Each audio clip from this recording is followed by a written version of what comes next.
আগামীকাল রয়েছে সপ্তম তথা শেষ দফা নির্বাচন, আর তার আগে এবার মদন মিত্র তিনি সরব হয়েছেন। বলছেন কেন্দ্রীয় বাহিনী লাঠি চালানোর চেষ্টা করলে, অযথা গায়ে হাত দিলে সেই লাঠি কেড়ে নেওয়ার ক্ষমতা আছে তৃণমূল কংগ্রেসের।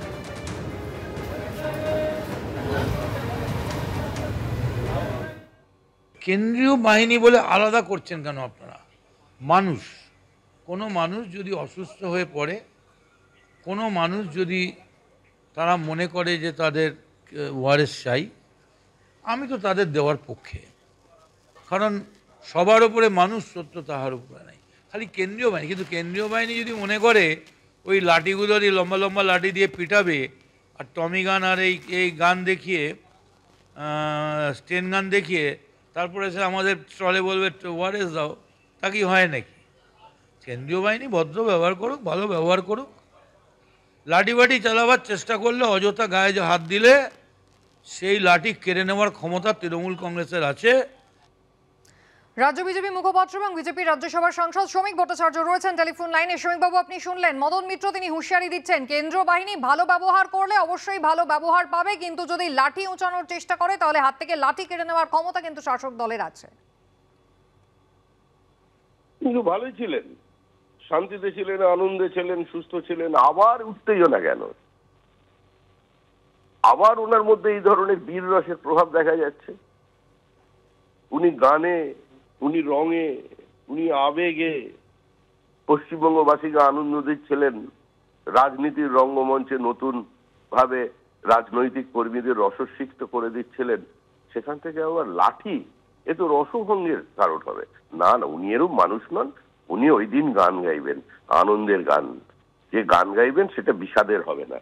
ওনার মনের ইচ্ছা পূরণ হবে। কামারহাটি কেন্দ্র থেকে বিজেপির প্রার্থী শিলভদ্র দত্ত ঠিকঠাক লিড নিয়ে চলে আসবেন। শ্রমিকদা, ধন্যবাদ। 2014, 2019-এর পর এবার 2024। মহারাষ্ট্রের প্রতাপগড় দুর্গ, কেদারনাথের গুহার পর এবার কন্যাকুমারীর বিবেকানন্দ রক। গতকাল হেলিকপ্টারে করে কন্যাকুমারী পৌঁছানোর পর প্রধানমন্ত্রী নরেন্দ্র মোদী তিনি বিবেকানন্দ রকের ধ্যান মণ্ডপে ধ্যানে বসেছেন। প্রতিবার ভোটের প্রচার বন্ধ হতেই ধ্যান শুরু করেন প্রধানমন্ত্রী নরেন্দ্র মোদী। স্বাভাবিকভাবেই তা দেশ জুড়ে প্রচারিত হয়। আর এখানেই বিরোধীদের আপত্তি। তাদের দাবি হলো এটা মোদীর ভোট কৌশল, ঘুরপথে ভোট প্রচার। গতকাল বিকেল থেকেই ধ্যানে বসেছেন প্রধানমন্ত্রী। আগামীকাল সন্ধে পর্যন্ত তিনি ধ্যান করবেন।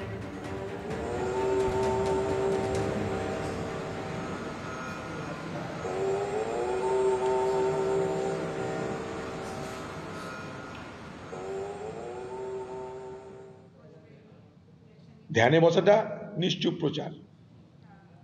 মোদী সব সময় ভোটের সময় দেখবেন ধ্যান করতে ইচ্ছা করে। এর আগেবার কেদারনাথে গেছিল, ভোট, তখন ধ্যানের কথা মনে পড়েছে। মোদীর ভগবানকে মনে পড়ে ভোটের সময়। দেখলো রাম মন্দির দিয়ে হচ্ছে না, বাজার খেলো না, আবার মোদী বিবেকানন্দ রকে ধ্যান করতে যাচ্ছে। সেটা ধ্যান না ভান আমরা জানি না।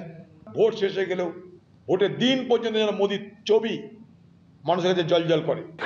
ইলেকশনের আগে কোথাও না কোথাও গিয়ে বসে পড়ে আর 48 ঘন্টা পাবলিসিটি খায়। যেটা 48 ঘন্টা সব পাবলিসিটি বন্ধ। আজ সন্ধ্যে 6টা থেকে পরশু চলা পর্যন্ত। তাহলে আপনি ধ্যান করবেন, ধ্যান করুন কিনা, কেউ তো বারণ করেনি। ক্যামেরার সাথে নিয়ে কেন ধ্যান করা নিয়েও মমতা বন্দ্যোপাধ্যায় যে ধরনের নোংরামি শুরু করেছে, এটা ভাবা যায় না। মমতা বন্দ্যোপাধ্যায় যখন ঈদের নামাজ পড়তে যান, আমরা তো এই ধরনের কথা বলি না।